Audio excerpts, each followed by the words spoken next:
ప్రభునందు ప్రియమైన మరి దేవుని వారలారా, ఈరోజు ఒక ప్రాముఖ్యమైన విషయాన్ని ఈ యొక్క డిసెంబర్ నెలలో క్రీస్తు యొక్క జన్మదిన ఆరాధనలు జరుపుకుంటున్న నేటి ప్రపంచంలో మన క్రీస్తు, మన ప్రభు, మన రక్షకుడు జన్మించిన ఒక ప్రాముఖ్యమైన పట్టణం లేదా గ్రామం అయిన బెత్లెహేము గురించి ఈరోజు కొన్ని అమూల్యమైన మాటలు దేవుని యొక్క వాక్యం నుంచి మనం నేర్చుకుందాం. యేసు ప్రభువారు ఎక్కడ పుట్టారు? బెత్లెహేము అనే యోదయలోని బెత్లెహేము అనే గ్రామంలో ప్రభువారు జన్మించారు. బెత్లెహేము అనగానండి దానికి మరొక పేరు ఉంది, ఎఫ్రాతా. ఏ పేరండి? ఎఫ్రాతా. బెత్లెహేము అనగా మరొక పేరు ఎఫ్రాతా. ఈ బెత్లెహేము అనే ఈ పేరుకు అర్థం రొట్టెల ఇల్లు. ఏంటండి? రొట్టెల ఇల్లు అని. మనకి బైబిల్లో ప్రతి ఒక్క పేరుకి ఒక అర్థం ఉంటుంటుంది కదండి. భక్తులు అలాగే సేవకులు, ప్రవక్తలు అందరూ కూడా ఒక పేరు పెట్టేవారు. ఆ పేరుకు ఒక అర్థము ఉండేది. ఊరు పేర్లేంటి, మనిషి పేర్లేంటి, ఏదైనానండి ఒక అర్థము ఉండేది. అలాగే ఇక్కడ ఈ బెత్లెహేము అనగా దీనికి ఒక అర్థం ఏంటంటే రొట్టెల ఇల్లు. రొట్టెల ఇల్లు. అది పట్టణాన్ని గురించి మనం కొంచెం తెలుసుకుందాం. అంటే ఈ పట్టణం ఎక్కడుంది, ఏ ఊరికి దగ్గర ఉంది, ఎంత దూరంలో ఉంది, ఎంత ఎత్తులో ఉంది, ఏ ప్రాంతంలో ఉంది, దీని యొక్క పరిస్థితిని మనం తెలుసుకుందాం. ఎందుకంటే ఈరోజు ఇశ్రాయేలు దేశంలో ఎక్కువ జనాభా, మరలా ఇశ్రాయేలు దేశంలో ఎక్కువ జనాభా దర్శిస్తున్న పట్టణం. ఇప్పుడు కొన్ని లక్షల మంది ప్రతి సంవత్సరం అక్కడ విజిట్ చేస్తూ ఉంటారు. దానికి కారణం ఏమిటంటే లోకరక్షకుడైన యేసుక్రీస్తు వారు అక్కడ పుట్టినందుకు. దేవునికి స్తోత్రం. ఈరోజు కొన్ని లక్షల మంది అంటే ప్రపంచవ్యాప్తంగా క్రైస్తవులనే వాళ్ళు ఏంటి ఆ యొక్క బెత్లెహేము అనే గ్రామాన్ని దర్శిస్తారు. ఇంత ప్రాముఖ్యత రావడానికి కారణాన్ని మనం ఆలోచిస్తేదానికి యేసు ప్రభు పుట్టిన కారణం.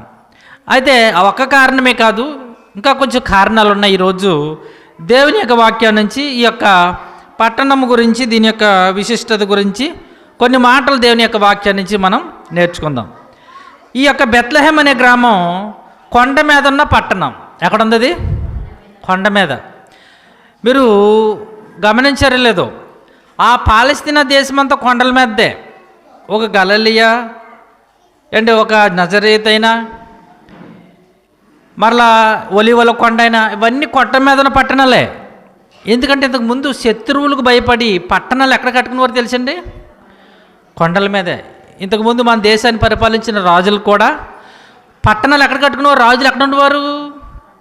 కొండల మీద ఉండేవారు. ఎందుకు కొండల మీద ఉండేవారు అంటే పైనుంచి ఏ శత్రువు వస్తున్నా కనపడతారు పైనుండి. అప్పుడు వీళ్ళు ఏం చేసేవారంటే పైనుంచి బండలో లేకపోతే బాణాలు వేసేవారు.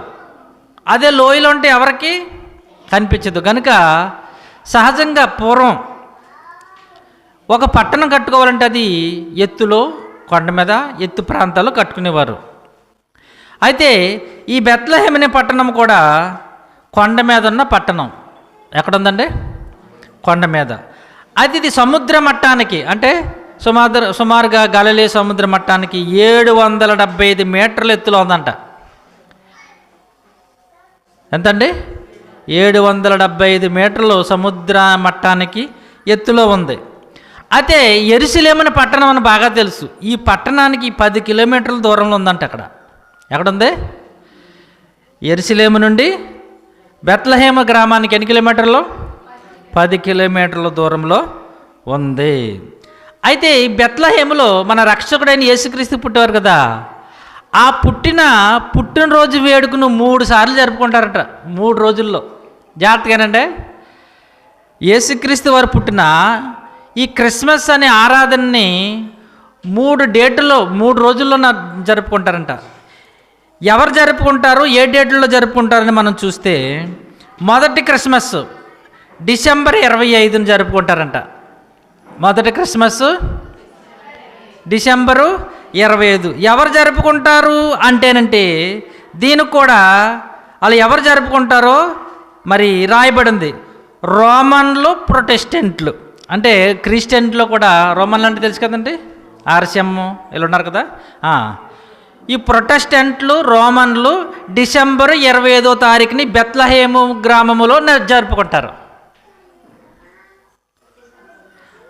రెండో క్రిస్మస్ జనవరి 6వ తారీఖున.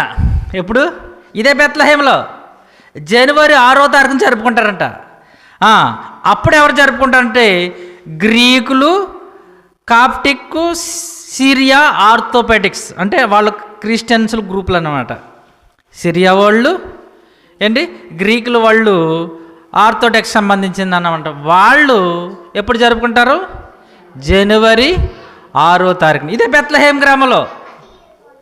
ఆ బెత్లహేం పట్టణంలో ఇప్పుడు లేటెస్ట్గా ఏంటి రోమన్లేమో డిసెంబర్ 25 అయితే ఈ సిరియన్లు, గ్రీకులేమో జనవరి 6వ తారీఖున జరుపుకుంటారు. మూడవ క్రిస్మస్ జనవరి 19వ తారీఖు. ఎప్పుడు? జనవరి 19వ తారీఖును. ఇది ఎవరు జరుపుకుంటారంటే ఆర్మేనియా ఆర్థోడాక్స్. వీళ్ళు ఒక రకం క్రైస్తవుల్లో. ఎవరంటే వీళ్ళు ఆర్మేనియా ఆర్థోడాక్స్ అనేవాళ్ళు జనవరి 19వ తారీఖున జరుపుకుంటారు. అందుకనే ప్రపంచంలో ఉన్న చాలామంది ఆ గ్రీకు వాళ్ళేమో వాళ్ళ యొక్క క్రిస్మస్కే ఎరుసలేము, బెత్లెహేము చేస్తుంటారు. అలాగే ఈ అర్మేనియా ఆర్థోడాక్స్ వాళ్ళు 19వ తారీఖున వీళ్ళు వచ్చేస్తుంటారు. రోమన్లోను ప్రొటెస్టెంట్లేమో డిసెంబర్ 25న వాళ్ళు వచ్చేస్తుంటారు. కనుక అక్కడ ఎలా ఉంటుందంటే ఈ క్రిస్మస్లకి యేసుప్రభు పుట్టినప్పుడు ఎలాగైతే మనుషులు ఉండటానికి స్థలం లేదో అలా ఉంటుందంటండి. విపరీతమైన జనం అంట. యేసుప్రభు పుట్టినప్పుడు స్థలం ఉందా? ఎందుకు లేదు అంటే అక్కడ జనం, విపరీతమైన జనం వచ్చేసారు. ఎందుకని? జనాభా సంఖ్యలు రాస్తున్నారు అక్కడ. అలాగే ఈ రోజుకి ఏంటంటే ఈ క్రిస్మస్లకి ఈ 3 తెగలకు సంబంధించిన వాళ్ళు, రోమా సంబంధించిన వాళ్ళు, గ్రీకుకు సంబంధించిన వాళ్ళు, ఈ అర్మేనియాకు సంబంధించిన వాళ్ళు, ఈ డిసెంబర్ 25న కొంతమంది, జనవరి 6వ తారీఖున కొంతమంది, జనవరి 19వ తారీఖు కొంతమంది విపరీతంగా వచ్చేస్తారంట ఈ జనం. ఎక్కడికి? ఈ బెత్లెహేమ్ అనే ఈ పట్టణానికి, గ్రామానికి. అయితే ఈ బెత్లెహేమ్ అనేది చాలా అందమైన లోయలతో, కొండలతో ఉన్న చిన్న పట్టణం. ఎప్పుడు కాదండి, ఎప్పుడు లోయలతో, కొండలతో చాలా అందంగా ఉండే పట్టణం అంట. ఏంటది? బెత్లెహేమ్ అనే గ్రామంలో పట్టణం. అయితే ఏం జరిగిందంటే క్రీస్తు శకం 2వ శతాబ్దం, అంటే యేసుప్రభు వెళ్ళిపోయిన ఒక 100 సంవత్సరాలకి ఏం జరిగిందంటే ఈ పట్టణాన్ని హెన్రియా అనే చక్రవర్తి అంట మొత్తం నాశనం చేసేసాడంటండి. ఈ అందమైన లోయలతో చక్కగా ఉండే పట్టణాన్ని హెన్రియా అనే చక్రవర్తి ఏం చేశాడు? 2వ శతాబ్దంలో నాశనం చేసేసాడంట. అంటే ఈ బెత్లెహేమ్ గురించి చిన్న హిస్టరీ. నాశనం చేస్తే తర్వాత 4వ శతాబ్దంలో, అంటే 2వ శతాబ్దంలో నాశనం చేసేసాడు. తర్వాత 4వ శతాబ్దంలో కాన్స్టంటైన్ అనే చక్రవర్తి ఉన్నాడు, పరిపాలించాడు, రోమా చక్రవర్తి అయిన. వాళ్ళ తల్లి గారు హెలీనా, ఆవిడ పేరు. కాన్స్టంటైన్ గారి తల్లి 4వ శతాబ్దంలో పరిపాలిస్తున్న టైంలో వాళ్ళ అమ్మగారు హెలీనా, ఆవిడ పేరు. ఆవిడ ఏం చేసిందంట, ఈ బెత్లెహేమ్ వచ్చి యేసు ప్రభు గురించి అని చరిత్ర గురించి తెలుసుకుని ఈ బెత్లెహేమ్ని మరలా బాగు చేయించి చక్కగా పట్టణాలు కట్టి ఒక చర్చి కట్టించిందంట. ఏం చేసింది ఆవిడ? ఒక చర్చి కట్టించింది. ఎన్నో శతాబ్దం అన్నాను? 4వ శతాబ్దంలో. ఎన్నో శతాబ్దం అంటే 2వ శతాబ్దంలో పాడు చేసేస్తే 4వ శతాబ్దంలో ఈ కాన్స్టంటైన్ గారి తల్లి హెలీనా గారు ఒక చర్చి కట్టి అక్కడ అంటే ఆ పట్టణాన్ని బాగు చేసింది. తర్వాత ఏంటంటే క్రీస్తు శకం 529లో మరలా ఈ పట్టణాన్ని నాశనం చేసేసారు. మరలా ఈ బెత్లెహేమ్ గురించి చెప్తున్నాను నేను. మరలా ఏం చేశారు? క్రీస్తు శకం 529లో ఏంటి ఈ పట్టణాన్ని నాశనం చేస్తే ఆ తర్వాత మరలా కొంతకాలానికి జస్టియన్ అనే చక్రవర్తి గారంట మరలా ఆ పట్టణాన్ని కట్టాడని, ఇది చరిత్ర ఆధారాలు, అంటే చరిత్రలు చెప్తున్నవి, బైబిల్లో మనకు లేవు. అంటే ఈ యొక్క బెత్లెహేమ్ యొక్క హిస్టరీ, చరిత్ర మనం చూస్తే అది ఎవరో కట్టారు, ఎలా నిర్మించారు, అక్కడ ఏముండవు అని కొంత చరిత్ర చెబుతుంది. అయితే ఈ బెత్లెహేమ్ అనే ఈ గ్రామం అండి చాలా వివాదాస్పదమైన పట్టణం. ఎందుకో తెలుసా? ఒక పక్కనేమో యూదులేమో మాది అంటారు, వీళ్ళేమో అరబ్బులేమో మాది అని కొట్టుకుంటారండి. చాలా వివాదాస్పదమైన పట్టణం అది, చాలా గొడవలు అయిపోతుంది దానికోసం. అందుకనే 1948లో వాళ్ళు కొట్టుకుంటున్నారు మాదని, వీళ్ళు కొట్టుకుంటున్నారు మాదని. అప్పుడు ఏం చేశారంటే, ఇది మీరు కొట్టుకోద్దురా బాబు అని జోర్డాన్ దేశానికి అప్పగించారంట. దాని బాధ్యత ఎవరికి అప్పగించారు? జోర్డాన్ దేశానికి అప్పగించారు. ఆయన వాళ్ళు కొట్టుకుంటుంటే తర్వాత ఏం జరిగిందంటే అండి, ఓస్లో అనే ఒక ఒప్పందం ప్రకారం, ఓస్లో దాని పేరు పెట్టారు 1995లో. ఈ యొక్క ఒప్పందం ప్రకారంగా ఏం చేశారంటే వీళ్ళు ఈ బెత్లెహేమ్ అనే ఈ గ్రామం పాలస్తీనా అధికారంలోకి వచ్చేసింది. అంటే అటు జోర్డాన్ అధికారంలో నుంచి మరలా ఎవరికి వచ్చేసింది? పాలస్తీనా. అంటే అటు ఇశ్రాయేలీలు, ఇటేమో వీళ్ళు కూడా మీరు కూడా ప్రవేశించవచ్చు, మీరు కూడా తిరగొచ్చు అనేక ఓస్లో అనే ఒప్పందం ప్రకారం ప్రస్తుతం ఇది పాలస్తీనా అధికారంలో ఉంది. ఎక్కడుందండి ఇది? పాలస్తీనా అధికారంలో ఈ యొక్క బెత్లెహేమ్ అనే గ్రామం ఉంది. అయితే ఎందుకు మరి ఇంత బెత్లెహేమ్ గ్రామానికి ఇంత ప్రాముఖ్యత, ఇంత మరి పేరు వచ్చిందంటే దీనికి కారణం అని చెప్పాను కదండి, మన రక్షకుడైన యేసుక్రీస్తు ప్రభువారు ఇక్కడ జన్మించటం. మన రక్షకుడైన యేసుక్రీస్తు ప్రభువారు ఇక్కడ జన్మించడం. మరొక ప్రాముఖ్యమైన విషయం ఉందండి ఇక్కడ, అది శాస్త్రవేత్తలు చెప్పిందంట. ఏం చెప్పారంటే, మనకున్న 7 ఖండాల్లో గమనించాలి, మనకున్న 7 ఖండాల్లో ఈ ఆరిన నేల ఉందే భూమి, ఈ భూమికి ఈ బెత్లెహేమ్ అనేది మధ్యస్థంలో ఉందంట. చూడండి ఎంత ఆశ్చర్యమో. ఎక్కడుందంట? మీకు అర్థమైందా? సెంటర్ పాయింట్లో ఉందంట. ఏంటది? ఇది మనం చెప్పింది కాదు. ఎవరు చెప్పారు ఇది? సైంటిస్టులు, శాస్త్రవేత్తలు చెప్పింది ఏంటంటే, ఈ బెత్లెహేమ్ అనే ఈ గ్రామం 7 ఖండాల్లో సెంటర్ పాయింట్లో ఉంది. ఏమన్నారు వాళ్ళు? అంటే అంటే ఇది సెంటర్ పాయింట్ ఏంటంటే చుట్టూరు మొత్తం ఆరిన నేలంతా ఉంది అని ఒక మాట చెప్పారు. ఇంకోటి ఏం చెప్పారంటే, ఎక్కువ జనాభా నివసిస్తున్న ఆసియా ఖండం, యూరప్, అలాగే ఏం పంట చెప్పండి, ఆఫ్రికా, ఆసియా, యూరప్, ఈ 3 ఖండాల్లో బాగా జనం ఎక్కువ ఉంటారంటండి. ఈ 3 ఖండాల్లో జనాల్లో మరలా కూడా ఈ యూరప్ అనేది మధ్యలోనే ఉందంట. ఈ బెత్లెహేమ్ అనేది ఎక్కడ ఉంది? మధ్యలోనే ఉందంట. ఎందుకు ఇలా ఉందని మనం ఆలోచిస్తే దానికి కారణం దేవుడండి. యేసు ప్రభు వారిని ప్రపంచమంతటికి, అందరికీ ప్రభు కదా. మరి యేసు ప్రభు ఎవరికి ప్రభు అండి? అందరికీ ప్రభు అని దేవుడు అందరికీ, అంటే సమానంగా అందరికీ వెళ్ళాలి, అందరికీ తెలియాలని యేసు ప్రభు వారిని జన్మింప చేయడానికి ఏ స్థలం ఏర్పరచుకున్నాడు? ఏ స్థలము? ప్రపంచానికి మధ్య స్థలము, సెంటర్ పాయింట్ అయిన బెత్లెహేముని దేవుడు ఏర్పరచుకున్నాడు. ఇదొక కారణం అండి. ఎందుకంటే ప్రపంచమంతటికి మధ్యలో ఉంది కనుక, ఈ మధ్యలో ఈయన పుట్టిస్తే, ఈ సెంటర్ పాయింట్లో ప్రభువారు పుట్టిస్తే ప్రపంచమంతా సువార్త ఈయన ద్వారా వెళ్ళాలి. అందుకనే పేతురు గారు అంటారు, అపోస్తల కార్యములు ఏమంటారు తెలుసా? యేసు క్రీస్తు అందరికీ ప్రభు. ఎందుకన్నాడు తెలుసా మాట? మేము అనుకుంటున్నాం యూదులకే ప్రభువు అనుకున్నాం మేము, ఈయన అందరికీ ప్రభువు అని అక్కడ ఆయన సాక్ష్యం ఇస్తున్నాడు. గనుకనే అందరికీ ప్రభుగా ఉండాలి.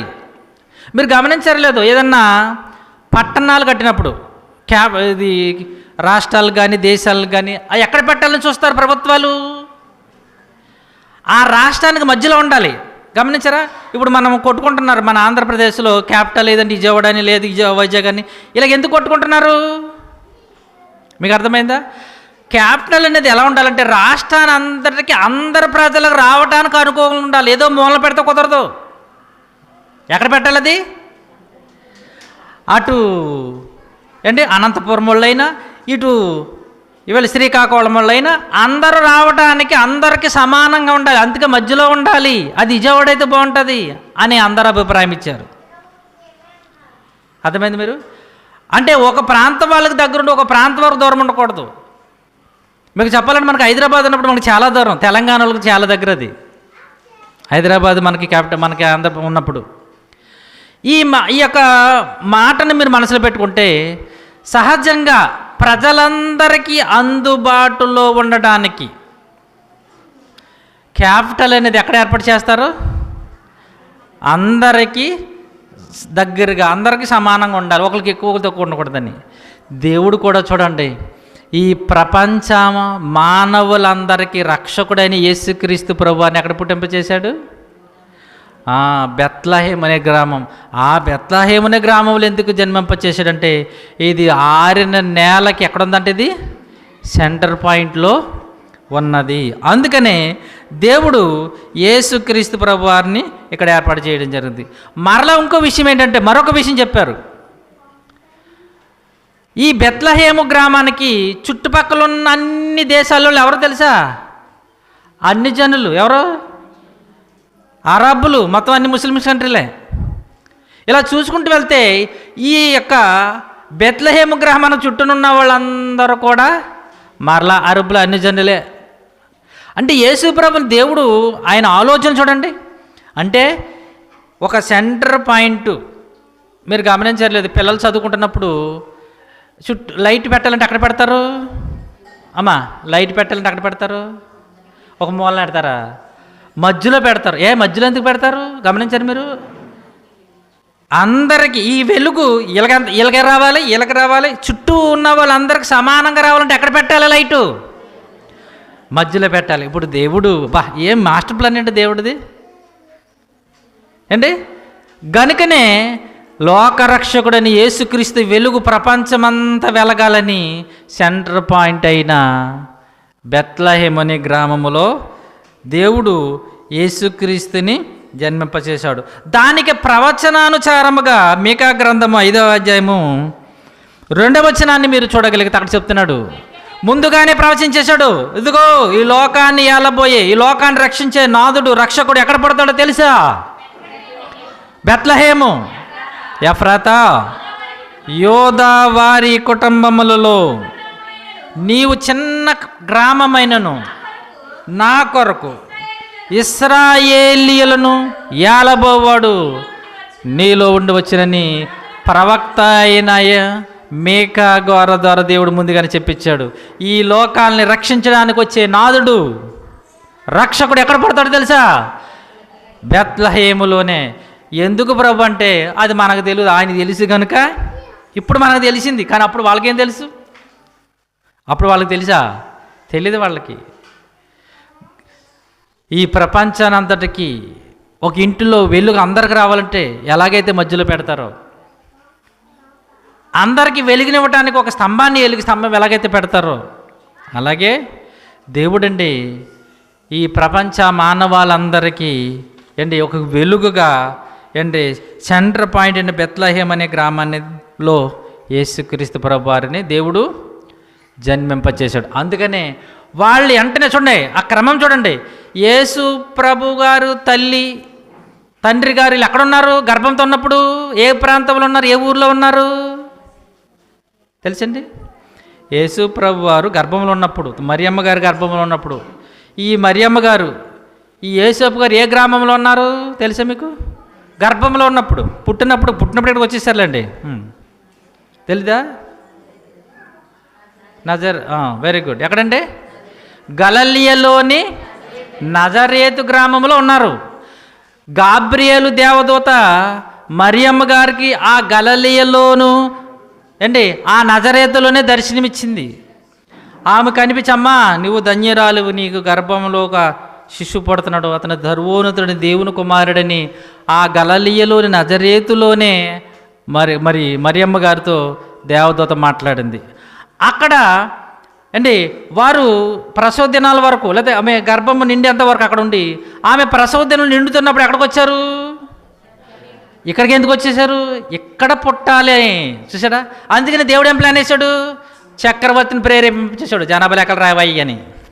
జనాభా లెక్కలు రాయి అనగానే ఏ యొక్క గోత్రం వాళ్ళు, ఏ యొక్క వంశం వాళ్ళు, ఏ ఊరు వాళ్ళు ఆ ఊరికి వెళ్ళడం ప్రారంభించారు. అప్పుడు మరి సోలాలుగా ఉన్న మరియమ్మ గారు తీసుకుని యేసోపు గారు తన సొంత గ్రామమైన ఏంటి యోదయలోని బెత్లెహేంకి వచ్చాడు. కానీ వీళ్ళకి ఎక్కడ కాపురం ఉంటున్నారు? కాపురం ఎక్కడ ఉంటున్నారు యేసోపు గారు? నజరేతులో, గలిలయలోని నజరేతులో కాపురం ఉంటున్నారు. దీనికి ఒక కారణం ఉందంటండి. ఎందుకంటే చిన్న కారణం చెప్తాను మీకు. ఈ యొక్క యేసోపు గారు ఏ గోత్రం వాడండి? యోధా గోత్రం వాడు, దావీదు వంశవాడు కదండి. అసలు రూల్గా రూల్కి వెళ్ళి ఎక్కడ ఉండాలంటే యోధా గోత్రానికి సంబంధించిన వాళ్ళు, దావీదు గోత్రానికి సంబంధించిన వాళ్ళు ఈ యెరూషలేము పట్టణమైన ఈ ప్రాంతంలో ఉండాలి. వీళ్ళకి యెహోషువ గారి ద్వారా ఇచ్చిన స్వాస్థ్యం అది. మీకు తెలుసు కదా, యెహోషువ గారి ద్వారా పంచిపెట్టాడు కదా. ఇదిగో మీరు ఇస్సాకారు ఈ గోత్రం, దాను ఈ ప్రాంతం, బెన్యామీను ఈ గోత్రం, అలాగా పంచిపెట్టినప్పుడు ఈ యోధా వారికి వచ్చిన గోత్రం ఎక్కడుందో ఒకసారి బైబిల్ మ్యాప్ చూస్తారా? ఎక్కడుందో చూడండి ఒక్కసారి. మీరు చూస్తే ఎన్నో మ్యాప్ అంటే ఇది 2వ మ్యాప్. అక్కడ చూస్తే 3వ నెంబర్ ఉంటుంది యోధా గోత్రం. ఎక్కడున్నారు చూడండి ఒకసారి. మ్యాపుల్లో 2వ మ్యాప్ లాస్ట్ పేజీ చూడండి. లాస్ట్లోనూ ఉంది కదండి, ఇశ్రాయేల్ గోత్రపులు తెలుపు పాలస్తీనా పట్టణం ఉందా? అక్కడ ఎన్నో నెంబర్ అంటే 3వ నెంబరు, అంటే రూబేను, సిమ్యోను, యోధా. యోధా అనే 3వ నెంబర్ ఎక్కడ ఉందో చూడండి. ఇక్కడ యెరూషలేము, రామా, కానానీయులను ఉంది చూసారా. బెత్లెహేము కనిపించిందమ్మా, బెత్లెహేము. అక్కడ అంకీలోనే చూసారా 8, 4, 11, 10 ఉన్న ఆ నెంబర్లు కనిపిస్తున్నాయా? వీళ్ళందరూ ఇదిగో ఈ మ్యాప్ ఇదిగో కానానీయుల కింద ఉంటుంది బెత్లెహేమ్ అని. అక్కడ ఉంటుంది 3 నెంబరు, అంటే కనిపించట్లేదు 3 నెంబరు. చూసారా ఈ మ్యాప్ ఇది. ఈ మ్యాప్లో కానానీయులు అనేది కింద ఉంది 3 నెంబరు. అది యెహోషువ గారి ద్వారా పంచిపెట్టినప్పుడు వచ్చినప్పుడు యూదులకు వచ్చిన స్వాస్థ్యం అది. అంటే వీళ్ళు ఎక్కడ ఉండాలి అసలు రూల్గా? ఈ దావీదు గోత్రానికి యోధా గోత్రానికి సంబంధించిన వాళ్ళు ఈ యెరూషలేము పట్టణం ప్రాంతమైన బెత్లెహేం గ్రామంలో ఉండాలి. కానీ ఎక్కడ ఉంటున్నారు? గలిలయలో నజరేతులో ఉంటున్నారు. అక్కడ ఉండడానికి చిన్న కారణం ఉందండి. ఎందుకంటే చెప్తాను చిన్న కారణం. వీళ్ళు బబులోను కాలంలో అక్కడికి వెళ్ళిపోయారు. అక్కడికి వెళ్ళిపోయిన తర్వాత అక్కడ చాలా కాలం సుమారుగా ఒక 70 సంవత్సరాలు అక్కడ ఉన్న తర్వాత మరలా కోరేష్ అనే చక్రవర్తి ద్వారా దేవుడు ప్రేరేపింపచేసి అబ్బాయి మీ దేశానికి మీరు వెళ్ళిపోండి అని పంపించినప్పుడు వాళ్ళు బయలుదేరారు అక్కడి నుంచి. ఎవరు నాయకత్వంలో? ఎజ్రా గారు, నెహెమ్యా గారు, జెరుబ్బాబెల్ గారి యొక్క నాయకత్వంలో 3 టీంలు వచ్చినాయి. ఎక్కడికి? బబులోను దేశాన్ని నుంచి ఇశ్రాయేల్ దేశం. అప్పుడు వచ్చినప్పుడు వీళ్ళు ఎవరి స్వాస్థ్యంలోకి వెళ్ళిపోవాలి. కానీ ఈ యూదులు మాత్రం వారి స్వాస్థ్యమైన ఇశ్రాయేలు ఆ పరిసర ప్రాంతాలకు వెళ్లకుండా దాక్కున్నారంటండి. ఎందుకు దాక్కున్నారంటే వీళ్ళకి రాజు అవ్వాలంటే ఏ గోత్రంలో నుంచి వస్తాడని లేఖనాలు చెప్తున్నాయి? యోధా గోత్రం నుంచి. యోధా గోత్రం యొక్క ల్యాండ్ ఎక్కడుంది? యెరూషలేము ఆ చుట్టూ ప్రాంతాలు. మీకు అర్థమవుతుందన్నమాట. అక్కడ ఉంది. అంటే రాజు అవ్వాలంటే ఈ గోత్రం వాళ్ళు అవ్వాలి. అయితే ఎప్పుడైతే బబులోని దేశాన్ని నుంచి యెరూషలేము వస్తున్నారో అక్కడ అంతకుముందే వేరే అన్యజనులు పరిపాలన చేస్తున్నారు. అప్పుడు ఈ యూదులు భయపడి మనం అక్కడికి వెళ్ళామనుకో మన జనాభా తక్కువ, మనం చంపేస్తారని భయపడి అంటండి చాటుగా ఉన్న రహస్యంగా ఉన్న గలిలయలోని నజరేతు ప్రాంతానికి వెళ్ళి అక్కడ ఉండారంటండి వీళ్ళు. ఈ యొక్క యేసోపు గారు వాళ్ళ తల్లిదండ్రులు వాళ్ళు అక్కడ ఎందుకున్నారంటే మనం ఈ పరిస్థితుల్లో అక్కడికి వెళ్ళామనుకోండి మనం చంపేస్తారు. ఎందుకంటే మనలో నుండి రాజులు రావాలి, మనలో నుండి రాజులు వస్తారని తెలుసు కనుక ఇప్పుడు మనల్ని ఏం చేస్తారు? వీళ్ళు చంపేస్తారు. అలా చంపేసిన రాజు ఒక ఆయన ఉన్నాడు బైబిల్లో, చెప్పగలరా? వీళ్ళు యూదులని చంపేయాలని ప్లాన్ వేసాడు. ఎవరమ్మా? తెలీదు, అందరికీ తెలుసు, కానీ తెలియనట్టుగా ఉన్నారు అంతే. అందరికీ తెలుసు, చంపేశాడు. యోధాలో నుండి రాజు వస్తున్నాడా? హేరోదు రాజు, 2వ అధ్యాయం మత్తయి సువార్త. అక్కడ ఒకసారి చూడండి, అక్కడ ఏమన్నాడు చూడండి. యూదుల రాజుగా పుట్టినవాడు ఎక్కడ ఉన్నాడు? యోధా, మేము తూర్పు దేశంలో నక్షత్రం చూసాం. యూదుల రాజు అన్నాడు, హేరోదు రాజు అనలేదు అక్కడ. ఏ రాజు అన్నాడు? యూదుల రాజు. అక్కడ అనగానే అర్థమైపోయి, అయ్యి బాబు, చరిత్రల ప్రకారంగా యూదుల్లో నుంచి ఎవరు రావాలి? రాజు. ఆ రాజు పుట్టాడా అని వెంటనే 2 సంవత్సరాలు తక్కువ పడిన పిల్లలందరినీ చంపించేశాడు. మరి ఇంత భయము అండి అక్కడ యెరూషలేముని పరిపాలిస్తున్న అంతకుముందు రాజులకు ఉంది. యూదులలో నుండే రాజులు రావాలి, దావీదు గారికి దేవుడిచ్చిన వాగ్దాన ప్రకారం అని చంపేస్తున్నారని భయపడి వీళ్ళ పితరులు యోదయ దేశములోనికి రాకుండా గలిలయలోని నజరేతు ఆ చుట్టుప్రక్కల ప్రాంతంలోకి వెళ్ళిపోయారు. ఆ ప్రాంతాలు ఎలా ఉన్నాయో మరొకసారి చెప్తున్నాడు. గలిలయ గురించి ప్రత్యేకంగా సబ్జెక్ట్ ఉంది, ఎందుకు అక్కడికి వెళ్ళిపోయారు అనేది. అయితే వీళ్ళ రాకపోవడానికి కారణం ఏంటంటే, ఇక్కడ వీళ్ళకి ఏముంది? ప్రమాదం ఉంది, ప్రాణహాని ఉంది, కనుక రాలేదు. కానీ ఎప్పుడైతే జనాభా లెక్కలు ఉన్నాయో కంపల్సరీగా ఆ జనాభా లెక్కల్లో రాయించుకోవడానికి గలిలయలోని నజరేతు నుండి యోదయలోని బెత్లెహేమును గ్రామానికి అక్కడ రావగానేమే ఆమె ప్రసవ దినాల నిండిని యేసుప్రభు వారు ఆ బెత్లెహేం అనే గ్రామంలో పుట్టారు. ఇదొకటి. రెండవది మరొక కారణం ఉంది, చెప్పాను కదండి, సెంటర్ పాయింట్ అన్నాడు అండి. 6 నెలలకు మధ్యస్థం, మనుషులందరికీ సెంటర్ పాయింట్ ఉన్న ప్రాంతంలో ప్రభువారిని దేవుడు పుట్టించాడు. మరొక కారణం ఏంటంటే, చాలా కారణాలు ఉన్నాయి. మరొక కారణం ఏంటంటే, దావీదంటే దేవుడికి చాలా ఇష్టం. అపోస్తల కార్యములు 13వ అధ్యాయం 22 చూస్తే, అపోస్తల కార్యములు 13వ అధ్యాయం 22 తర్వాత, అతన్ని తొలగించి దావీదును వారికి రాజుగా ఏర్పరచను. మరియు దేవుడు అంటున్నాడు, నేను యెషయా కుమారుడైన దావీదును కనుగొంటిని, అతడు నా ఇష్టానుసారుడైన మనుష్యుడు. ఎవరి గురించి చెప్తున్నారు ఈ సాక్ష్యం? ఎవరి గురించి? దావీదు గారి గురించి దేవుడు చెప్తున్నాడు. ఏమని తెలుసు? అతడు నా ఇష్టానుసారుడైన మనుష్యుడు, నా ఉద్దేశములన్నీ నెరవేర్చునని అతన్ని గూర్చి ఎవరు సాక్ష్యం ఇచ్చారు? దేవుడు దావీదు గారి గురించి గొప్ప సాక్ష్యం ఇచ్చాడు. ఇతడు నా ఇష్టానుసారుడైన మనుష్యుడు, నా ఉద్దేశములన్నీ నెరవేర్చేవాడు అని అతని గురించి సాక్ష్యం ఇచ్చి మరొక అద్భుతమైన వరం ఇచ్చాడండి. ఇదే పాయింట్, చాలా జాగ్రత్తగా పట్టుకోవాలి. ఏంటి తెలుసా? నా ఇష్టానుసారుడైన మనుష్యుడు, నా ఉద్దేశములను నెరవేర్చువాడని దావీదును గూర్చి దేవుడు చెబుతూ అతనికి ఒక గొప్ప వరం ఇచ్చేశాడు. ఏంటో తెలుసది? 2వ సమూయేలు గ్రంథం 7వ అధ్యాయము, 2వ సమూయేలు గ్రంథం 7వ అధ్యాయము 12వ వచనం నుండి నీ దినములు సంపూర్ణములగునప్పుడు నీవు నీ పితరులతో నిద్రించిన తర్వాత నీ గర్భములో నుండి వచ్చిన నీ సంతతిని హెచ్చించి నీ రాజ్యమును అతనికి స్థిరపరుచెదను. అతడు నా నామము ఘనత కొరకు ఒక మందిరము కట్టించును. అతని రాజ్య సింహాసనము నేను నిత్యముగా స్థిరపరిచెదను. నేను అతనికి తండ్రిని అయ్యుందును, అతడు నాకు కుమారుడై ఉండును. 16 నీ మట్టుకు నీ సంతానమును నీ రాజ్యమును నిత్యము స్థిరమగును, నీ సింహాసనము నిత్యము స్థిరపరచబడును అనేను. దేవునికి స్తోత్రం. దేవుడండి దావీదు గారికి గొప్ప వరం ఏంటో తెలుసా? ఇతడు దేవుని ఇష్టానుసారంగా బ్రతికినందుకు, దేవుని యొక్క ఉద్దేశములను నెరవేర్చినందుకు దేవుడు దావీదు గారితో చెప్పిన గొప్ప మాట ఏంటో తెలుసా? దావీద్, నీ రాజ్యము స్థిరపరచబడును.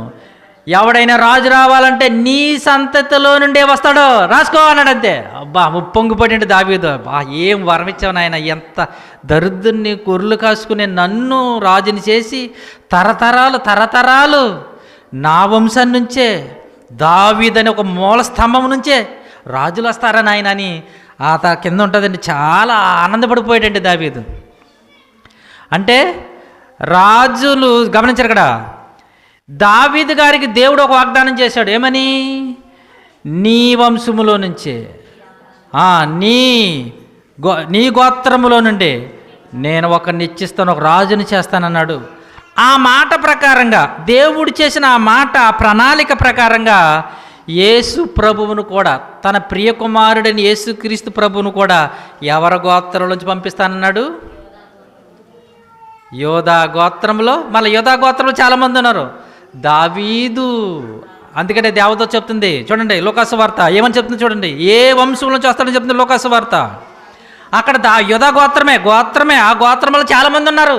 మరలా గోత్రములలో మళ్ళీ ఏ వంశం నుంచి వస్తారని చెప్తున్నారంటే, మొదటి అధ్యాయము చూడండి ఎంత చక్కగా చెప్తున్నాడు చూడండి. అక్కడ మొదటి అధ్యాయము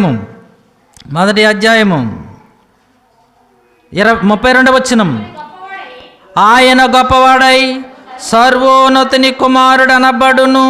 చూడండి, ప్రభువైన దేవుడు, ఆయన తండ్రి అయిన దావీదు. చూడండి, మొత్తం వదిలేశాడు, యోధా గోత్రం వదిలేశాడు. అంటే యోధా గోత్రంలో చాలామంది ఉన్నారు మళ్ళీ అన్నదమ్ములు, అంతే కదండి. ఒక తండ్రి కొడుకు కొట్టుకుంటాడా?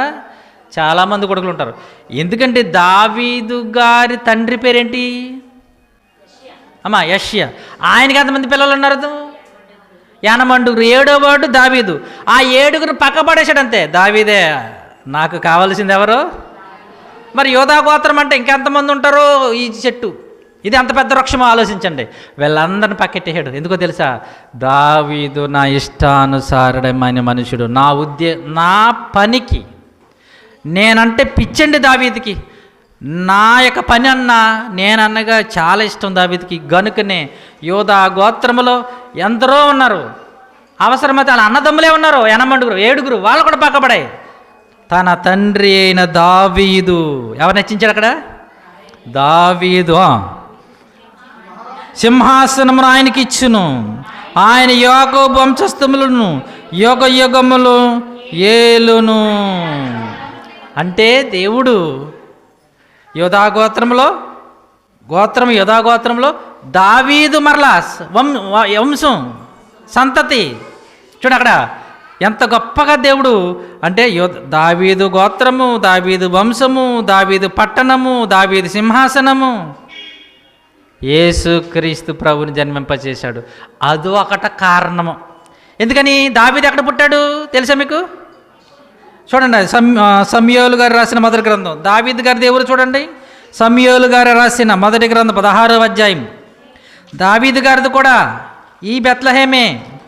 మొదటి సమూయేలు గ్రంథం 16వ అధ్యాయము 1వ వచనం నుండి, అంతటి యెహోవా సమూయేలు గారితో ఇలా సెలవిచ్చాడంట, ఇశ్రాయేలీయుల మీద రాజుగా ఉండకుండా నేను విసర్జించిన సౌలును గూర్చి నువ్వెంతకాలం ఏడుస్తావు నాయనా, ఇదిగో నీ కొమ్ము తైలంతో నింపుకో.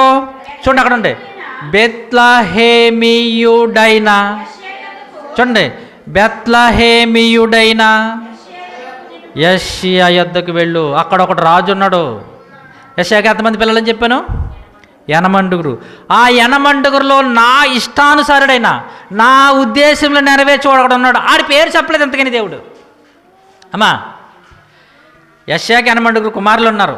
ఆ కుమారులు ఒకడు రాజుగా నువ్వు అభిషేకించాలి, ఎల్లు అన్నాడు. ఇంతకీ ఎవరు ప్రభా సీక్రెట్ చెప్పమంటే చెప్పను, ఎల్లు అనగానే 7 వచ్చారు. ఏలియాబ్ వచ్చాడు, షమ్మా వచ్చాడు, ఇంకెలా ఉంటారు 7 పేర్లు వచ్చారు. రాగానే అభినాదబ్ వచ్చాడు అండి. ఇలా 7 వచ్చారు. దేవుడేం మాట్లాడతలేదు. ఏంటి డౌట్ వచ్చింది, బాబు నీకు ఎంతమంది కొడుకులు? నాకండి 8 మరి 7 వచ్చారు. ఇంకొకటి గొర్రెలు కాస్తున్నాడండి. ఎవడన్నాడు? ముందని తీసుకురావయ్యా బాబు. ఇక్కడ 7 వచ్చినా దేవుడు ఏం మాట్లాడలేదు. 7 వచ్చినా వీళ్ళు ఎవడో కూడా రాజు లేడు. ముందు గొర్రెలు తీసుకురాను కానీ వాడు వచ్చాడంటే దావీదు చిన్నవాడుగా. ఎప్పుడైతే దావీదు వచ్చాడో అప్పుడు అంటున్నాడు, దేవుడు మాట్లాడుతున్నాడు చూడండి 12వ వచనంలో, 12వ వచనం 16వ అధ్యాయం 12వ వచనం. అతడు వాణ్ణి పిలవనంపించి లోపలికి తోడుకుని వచ్చెను. అతడు ఎర్రని వాడు, చక్కని నేత్రములు గలవాడును, చూచుటకు సుందరమైన వాడునై ఉండెను. అతడు రాగానే చూడండి, ఇప్పుడు దేవుడు మాట్లాడుతున్నాడు, అతడు రాగానే నా ఇష్టానుసారి మనుషుడు ఎత్తనే బాబు అభిషేకించు అన్నాడు. అంతే. ఆశ్చర్యపోతున్నారు అక్కడ, అన్నలు ఆశ్చర్యపోతున్నారు, తండ్రి ఆశ్చర్యపోతున్నారు. ఈడా గొర్రెలు కాసుకున్నాడు ఈడా. ఏంటి మన పిల్లల్లో పాలేతనం చేసుకున్నాడు ఎక్కువ బాగా చూస్తామా, ఇంజనీరింగ్ చూసుకున్నాడు బాగా ఎక్కువ చూస్తామా? ఆడండి పాలేతనం అండి బాబా, ఆడు ఎక్కడ ఉంటాడో తెలియదండి. మొన్న ఈ మధ్యన ఎవరో సేవకుడు చెప్తున్నాడండి, ఎవరో ఎక్కడో కానీ మళ్ళీ నవ్వు వచ్చింది నాకు. చిన్న కొడుకేమో బాగా చదువుకుంటాడంట, పెద్దోడంటే వ్యవసాయం చేసుకుంటాడంట. అందరికీ చిన్న కొడుకు గురించి చెప్తున్నాడంట తండ్రి వచ్చిన వాళ్ళందరికీ. ఈ పెద్ద కొడుకేమో అక్కడక్కడ పనులు చేసుకుంటాడంట, ఏదో ఎవరికి పరిచయం చేయట్లేదంట.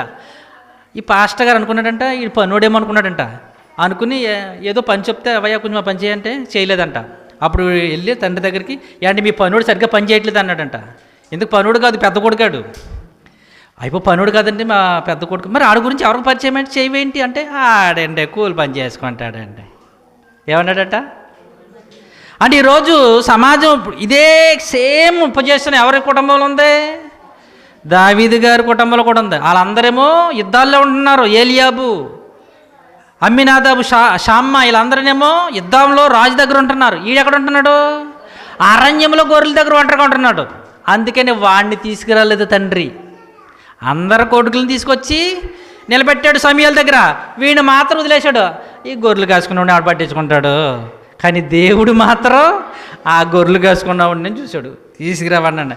వాడు రాగానే చూడండి ఆ మాట చూడండి, వాడు రాగానే ఇదిగో నా ఇష్టానుసారుడైన మనుష్యుడు, నేను కోరుకున్నవాడు ఇతడే, నీవు లేచి వానిని అభిషేకించమని యెహోవా సెలవియ్యగా సమూయేలు తైలపు కొమ్మును తీసి వాని సహోదరుల ఎదుట వానికి అభిషేకము చేసెను. దేవునికి స్తోత్రం. అందుకని మన కొత్త నిబంధనలో మాట ఉంటుంది, తునీకరింపబడిన రాయి మూలకు తలరాయి అయిందంట. అన్నదమ్ములు పట్టించుకోవట్లేదు, తండ్రి గారు కూడా పక్కెట్టేసాడు ఆ గొర్రెలు కాసుకున్నాడని. కానీ దేవుడు ఎందుకు దావీదుకి ఎంత గొప్ప ఆధిక్యత వచ్చేసింది చెప్పమంటారా? అతడు అందరికంటే దేవుడిని ఎక్కువగా ప్రేమిస్తున్నాడు. దేవునికి స్తోత్రం. నిజంగా అప్పుడప్పుడు మన తల్లిదండ్రులు కూడా మనకున్న చదువుని బట్టి, మనకున్న దాన్ని బట్టి, డబ్బున్నవాడిని ఎక్కువ ప్రేమిస్తారు తల్లిదండ్రులు కూడా, అంతే కదండి. చదువుకున్నవాడు బాగా ప్రేమిస్తారు. మీకు ఏం బాధపడకండి ఏంటి, చదువుకున్నవాడిని డబ్బున్నవాడిని బాగా ప్రేమిస్తారు. డబ్బు లేనివాడిని చిన్న పనులు చేసుకున్న కూలి పనులు చేసుకున్న బాల్యతనంతో ఎక్కువ ప్రేమించరు. మరి దేవుడు రోగమో తెలీదు నాకును ఏంటి. ఇక్కడ బైబిల్లో కూడా అదే జరుగుతుంది. ఏమని? గొర్రెలు కాసుకున్నవాడిని పట్టించుకుంటలేదు యెషయా. యుద్ధంలో ఉన్న కొడుకులు మొత్తం తీసుకొచ్చేసాడు, రే రెండరా కొడుకులారా మీలో రాజు ఉన్నాడంటని. ఈయన మాత్రం వదిలేసాడు. కానీ దేవుడు మాత్రం ఆడనే పట్టుకున్నాడు. ఎందుకు వాడిని పట్టుకున్నాడు తెలుసు? అందుకని మీకు గమనించలేరు. ఒక మీ తల్లిదండ్రులైనా, మీ బంధువులైనా, మీ రక్త సంబంధాలు మీరు పట్టించుకోకపోతే, దేవుడిని కానీ మీరు ఎక్కువగా ప్రేమించారా వాళ్ళందరికంటే మిమ్మల్ని పైన ఎడతాడు. దేవునికి స్తోత్రం. మీరు వాళ్ళని కాదు ప్రేమించవలసింది, దేవుడిని మీరు ఎక్కువగా ప్రేమించారా, మిమ్మల్ని ఎవరైతే ఎక్కువగా ఇష్టపడుతున్నారో వాళ్ళందరికంటే పైన నిలబెడతాడు దేవుడు. దానికి సాక్ష్యమే దావీదు. ఆ దావీదు అంతగా దేవుని ప్రేమించాడు కనుకనే ఏం చేశాడు తెలుసా? యోధా వంశములో సాక్షాత్ లోకరక్షకుడని యేసుక్రీస్తుని ఆ దావీదు గోత్రంలో, ఆ దావీదు వంశంలో, ఆ దావీదు పట్టణంలో, ఆ దావీదు సింహాసనం మీద కూర్చోబెట్టాడు లోకరక్షకుడిని. దేవునికి స్తోత్రమండి. చూసారా, దావీదుకు దేవుడిచ్చిన వాగ్దానం అది. ఆ వాగ్దానాన్ని తన కుమారుణ్ణే ఇతని ద్వారా పంపించాలి, ఇతని ద్వారానే లోకానికి పరిచయం చేయాలని ఆ దావీదు ఎక్కడైతే ఆ బెత్లెహేము గ్రామంలో పుట్టాడో యేసుక్రీస్తు ప్రభువారిని కూడా, ఇది రెండో కారణం. ఇది మొదటి కారణం సెంటర్ పాయింట్ మధ్యవస్తంగా అన్నాడు. రెండవది ఏంటంటే ఏ దావీదు ఏ బెత్లెహేములో పుట్టాడో అదే బెత్లెహేములో యేసు ప్రభుని కూడా ఆయన జన్మింపచేశాడు. అది ఇక్కడ మరొక విషయం ఏంటంటే, బైబిల్లో ఈ బెత్లెహేమ్ అంటే మరొక పేరు ఏంటని చెప్పనా? ఎఫ్రాతా. ఈ ఎఫ్రాతా అనేది మనిషికి పేరుంది, ప్రాంతానికి కూడా పేరుంది. ఎఫ్రాతా అనేది దీనికి కూడా ఒక అర్థం ఉందండోయి. ఎఫ్రాతా అంటే ఏంటంటే ఫలవంతమైన ప్రదేశం. ఎఫ్రాతా అనగా ఫలవంతమైన ప్రదేశం. ఈ ఎఫ్రాతా అనే ఈ బెత్లెహేంకి ముందు పేరు. ఇది మనుషులకి ఉంది ఏంటి, ప్రాంతానికి కూడా ఉంది. ఒకసారి మనం చూద్దాం. ఆదికాండము 35వ అధ్యాయము, ఆదికాండము 35వ అధ్యాయము 16వ వచనం చూడండి. అక్కడ ప్రాంతం పేరు మనకు కనిపిస్తుంది.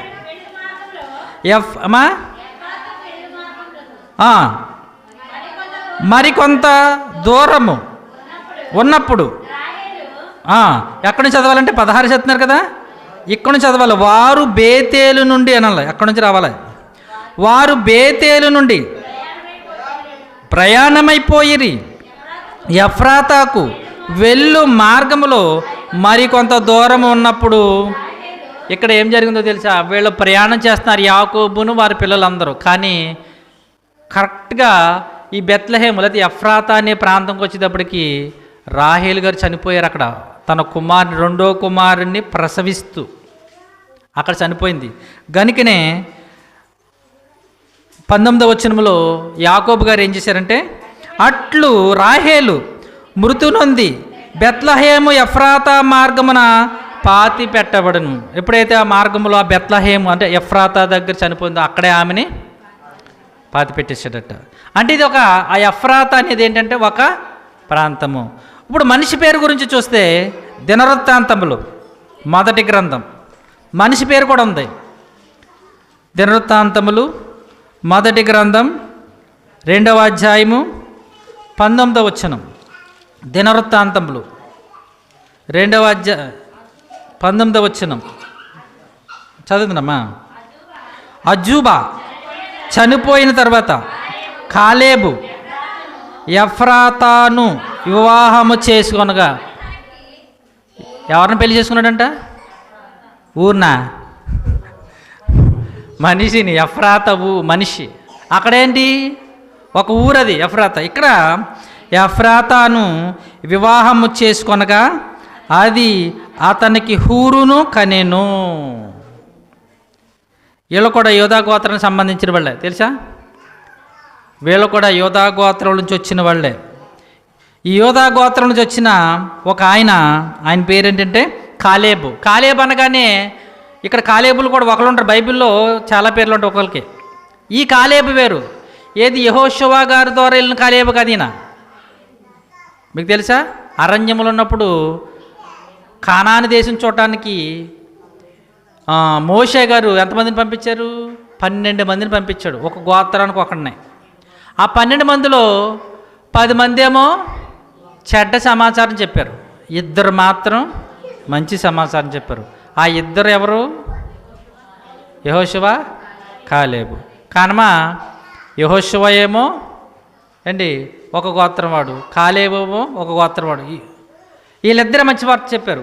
అయితే ఇక్కడ ఈ కాలేబు యోధా గోత్రం వాడే, కానీ ఆ కాలేబు కాదు. ఈ కాలేబు వేరు. ఇతని తండ్రి పేరు ఏంటంటే ఇక్కడ ఉంది.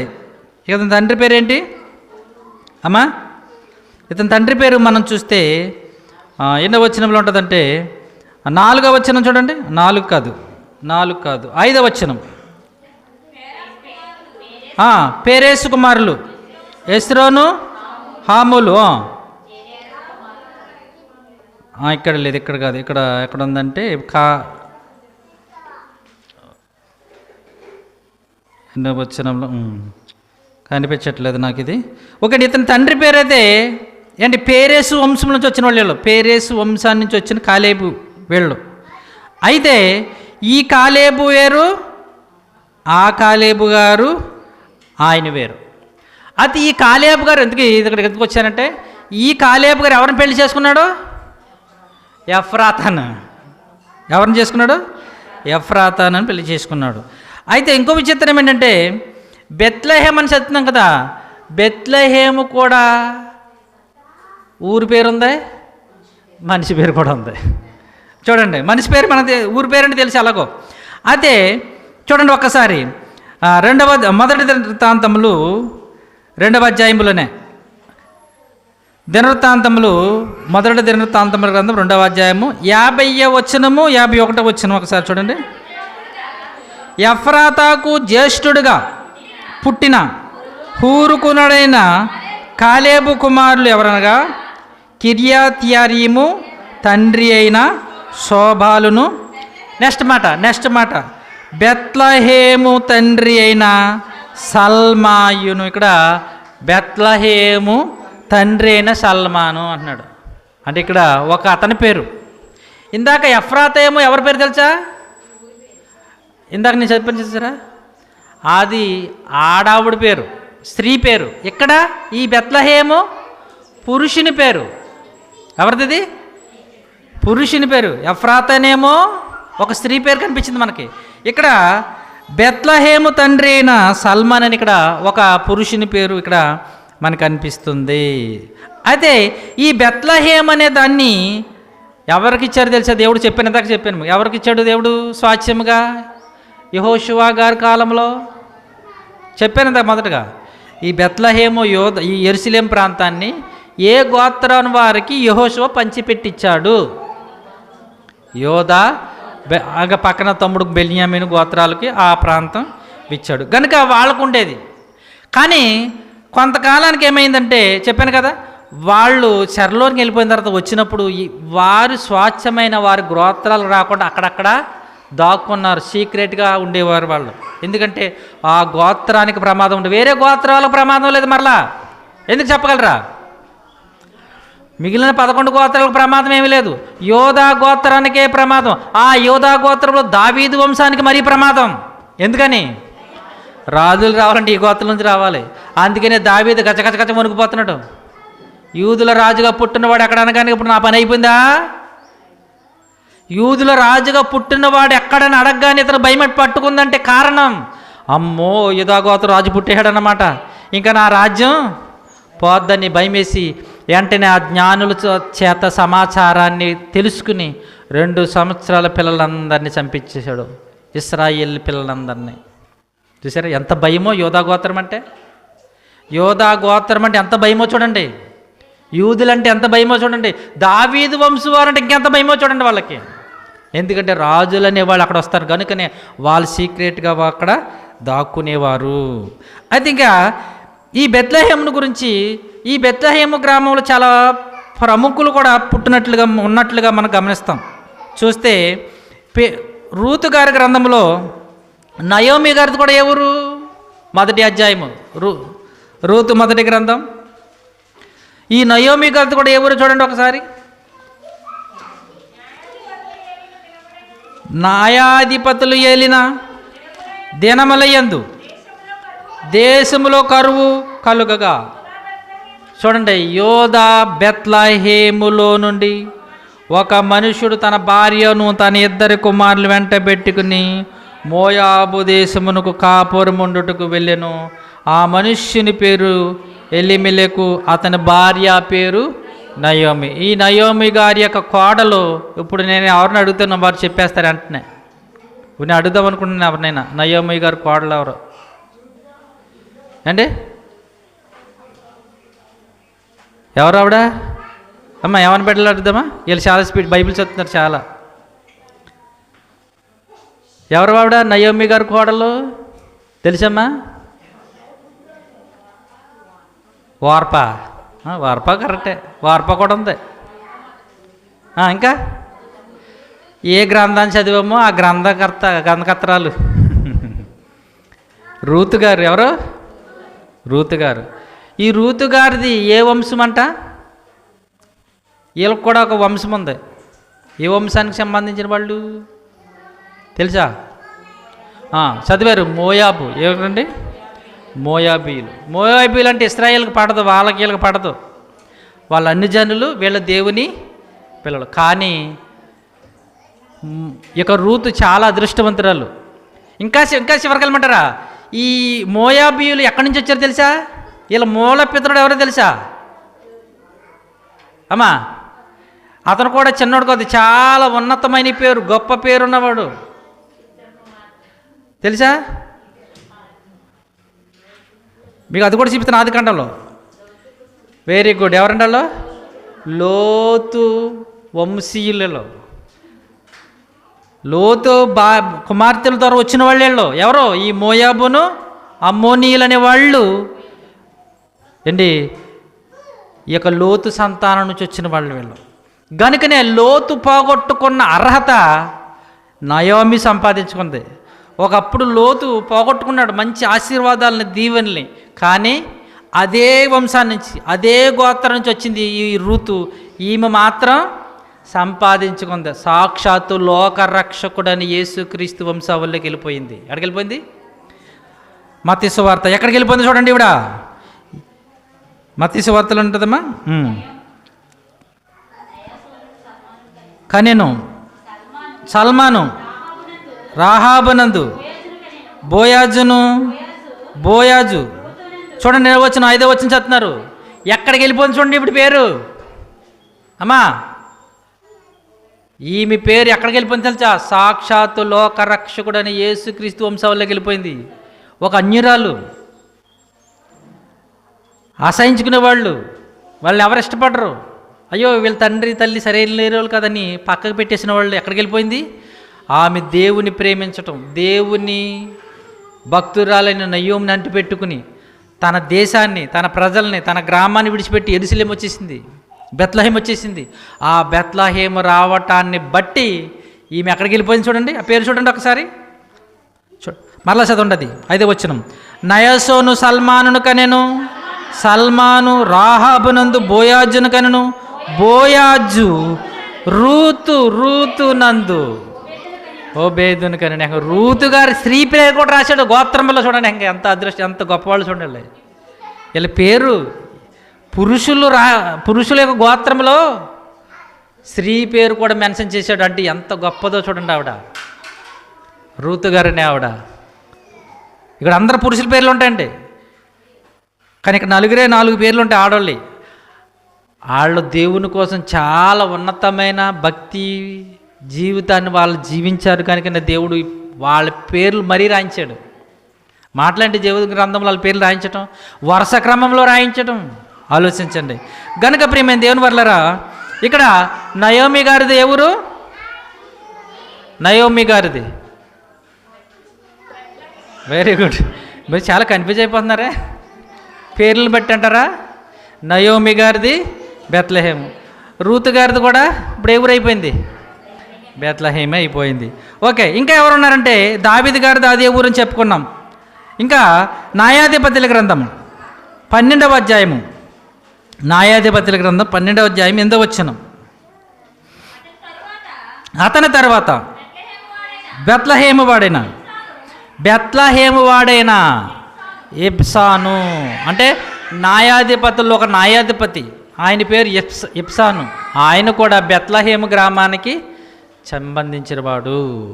అంటే ఆ గ్రామాన్ని నుంచి చాలా ప్రముఖులు వచ్చారు.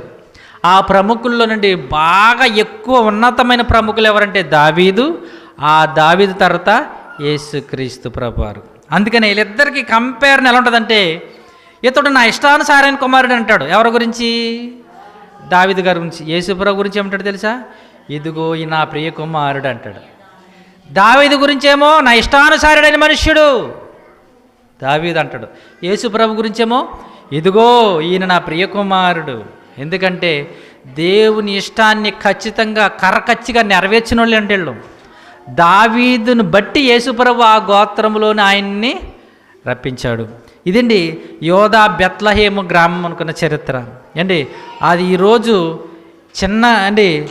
ఒకప్పుడు చిన్న గ్రామమైన, చిన్న పట్టణమైన, ఈరోజు ప్రపంచమంతా అనేక లక్షల మంది ఆ గ్రామాన్ని దర్శిస్తున్నారు, అక్కడ క్రిస్మస్లు చేస్తున్నారంటే కారణము అండి లోకరక్షకుడైన యేసుక్రీస్తు వారు పుట్టిన కారణాన్ని బట్టి. ఇక్కడ మీకు చిన్న విషయం చెప్పి నేను ముగిస్తాను ఏండి. చిన్న పట్టణమైన ఏండి అందరు ఇష్టపడలేనిదైనా అక్కడ ఉన్న మంచి వ్యక్తిని బట్టి, మంచి జీవితాన్ని జీవించిన వ్యక్తిని బట్టి ఆ పట్టణానికి, ఆ గ్రామానికి ఏమొచ్చేస్తుంటుంది? ఘనత వచ్చేస్తుంది, పేరు వచ్చేస్తుంది చిన్నదైనా. అలాగే మన జీవితంలో మనం ఎంత చెడ్డోళమైనా, మన పేరు ఎటువంటిదైనా, మన గోత్రం ఎటువంటిదైనా, దేవునిని మనం యథార్థంగా దావీదు వలె అనుసరిస్తే మనుషులందరిలో, గోత్రాలన్నింటిలో, ఇంటి పేర్లన్నింటిలో గొప్ప పేరు చేస్తాడు దేవుడు. దావీదులా ప్రేమించాలి. ప్రేమిస్తే దేవుని ఎలా ప్రేమించాలి? అందుకని గొప్ప వరాన్ని ఇచ్చేశాడు. లోక రక్షకుడు నీ వంశం నుంచి వస్తాడు, నీవే కేంద్రం. దావీదు నీవే కేంద్రం అయ్యా, నీవే ఆ లోక రక్షకుడు, రాబోయే గోత్రానికి మూల పురుషుడివి నిన్నే. అందుకే దేవదూత వచ్చిందంటుంది, తన తండ్రి అయిన దావీదు సింహాసనము ఆయనకిస్తాడు, యేసు ప్రభుకి ఇస్తాడు, ఆయన రాజ్య పరిపాలన చేస్తాడు. కనుక ఈ క్రిస్మస్ మరి దినాలలో బెత్లహేము గ్రామము, ఆ బెత్లహేము గ్రామంలో యేసుప్రభు పుట్టడానికి కారణాలు, ఆ గ్రామం చిన్నదైన గొప్ప పేరు రావడానికి కారణము, అనేక విషయాలు మనం నేర్చుకున్నాం. మన జీవితంలో కూడా లోకరక్షకుడు యేసుక్రీస్తుని దావీదు వలె ఉన్నతంగా ప్రేమిస్తే మన జీవితాన్ని కూడా దేవుడు గొప్ప ఫలవంతంగా మారుస్తాడని కోరుకుంటూ నేను ఈ మాటలు ముగిస్తున్నాను. చిన్న ప్రార్థన చేసుకుందాం.